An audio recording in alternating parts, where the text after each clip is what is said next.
वहीं ईडी की तरफ से जारी प्रेस रिलीज में दिल्ली सीएम केजरीवाल के नाम के जिक्र और 100 करोड़ के लेन देन पर आम आदमी पार्टी ने बीजेपी पर जमकर हमला बोला।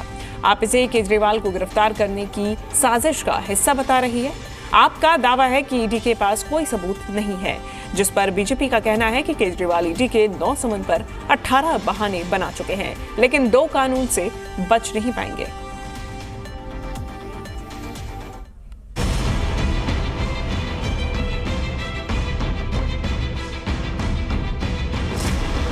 2024 के लोकसभा चुनाव की जंग रोचक हो चली है। चुनाव तारीखों की घोषणा के बाद सियासी पारा चढ़ चुका है। इस बीच सियासी दलों के बीच वार पलटवार का दौर भी तेज हो चला है। दिल्ली की बात करें तो कथित शराब घोटाले को लेकर ईडी की तरफ से जारी प्रेस रिलीज पर आम आदमी पार्टी तिलमिला गई है।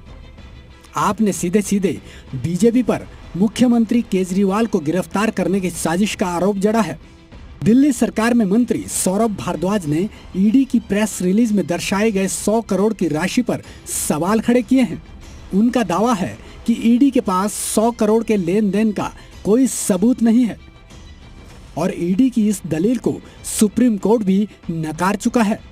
इसके तुरंत बाद बीजेपी भी पूरे दमखम के साथ मीडिया के सामने आई। बीजेपी की तरफ से संबित पात्रा ने मोर्चा संभाला और सीएम केजरीवाल पर चुटकी लेते हुए आम आदमी पार्टी के तमाम आरोपों को निराधार करार दिया। सुप्रीम कोर्ट ने, जिसके अंदर इस मामले को बहुत दिनों तक सुना गया, अपने एक विस्तृत ऑर्डर के अंदर ये साफ साफ पैरा नंबर 12 30 अक्टूबर 2023 की जजमेंट में कहा कि 100 करोड़ रुपए का लेन देन हुआ है। ये बात अ मैटर ऑफ डिबेट है, ये एक बहस का विषय है। इसके विषय में कोई तथ्य सबूत ईडी ने नहीं रखा है। जब कातिल कत्ल करता है ना, वो कितना भी होशियार कातिल क्यों ना हो, खून के धब्बे कहीं ना कहीं छुट जाते हैं और अंततोगत्वा कानून कातिल तक पहुंचता ही है। कत्ल किया है केजरीवाल जी ने हजारों करोड़ों लोगों के विश्वास का। कत्ल किया है केजरीवाल जी ने सच्चाई का। कत्ल किया है केजरीवाल जी ने विकास का और उसके एविडेंसेस, उन खून के धब्बों के छींट चारों ओर फैले हुए हैं और तभी उन्हें समन दिया जा रहा है। दिल्ली सरकार में मंत्री और आप नेता आतिशी ने भी ईडी और बीजेपी को आड़े हाथों लिया। आतिशी ने कहा कि ईडी के पास सीएम केजरीवाल के खिलाफ कोई सबूत नहीं है। उन्होंने इसे राजनीतिक साजिश करार देते हुए बीजेपी को आमने सामने की चुनावी लड़ाई का चैलेंज दिया, जिस पर बीजेपी ने कहा कि जांच एजेंसियां किसी के इशारे पर काम नहीं करती। साथ ही कहा कि जमानत मिलने से यह साबित नहीं होता कि आपने भ्रष्टाचार नहीं किया। हमारा सवाल बस इतना है कि आप कोई प्रमाण तो दिखाइए।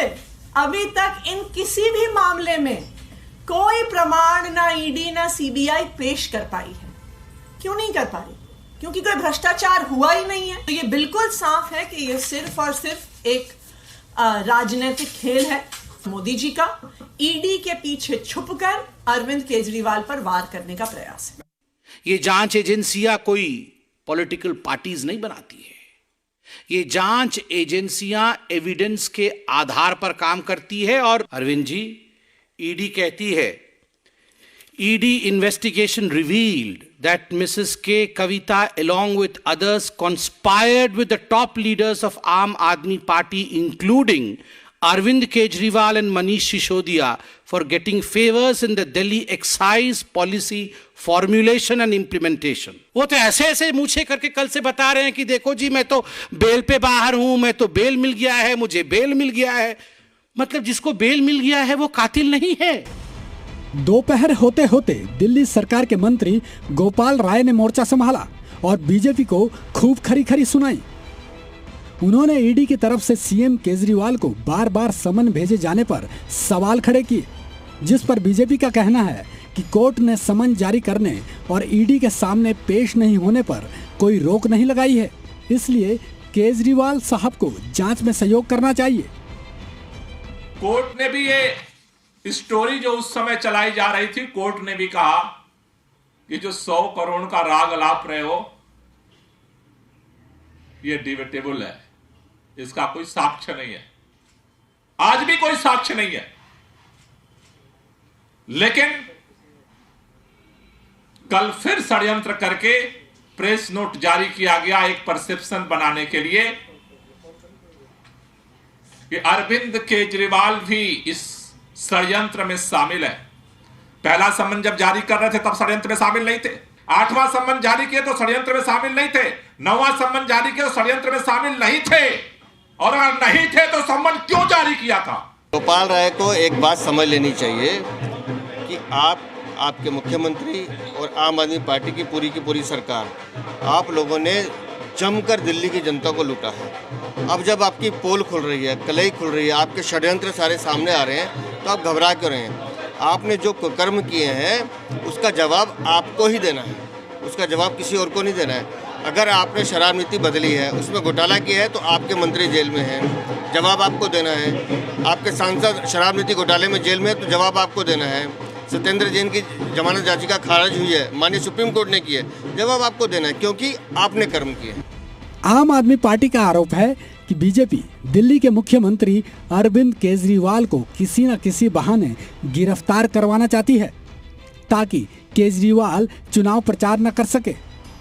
हालांकि इस पर बीजेपी का दो टूक कहना है कि केजरीवाल सिर्फ और सिर्फ जांच से बचने की कोशिश कर रहे हैं। ब्यूरो रिपोर्ट, जी मीडिया।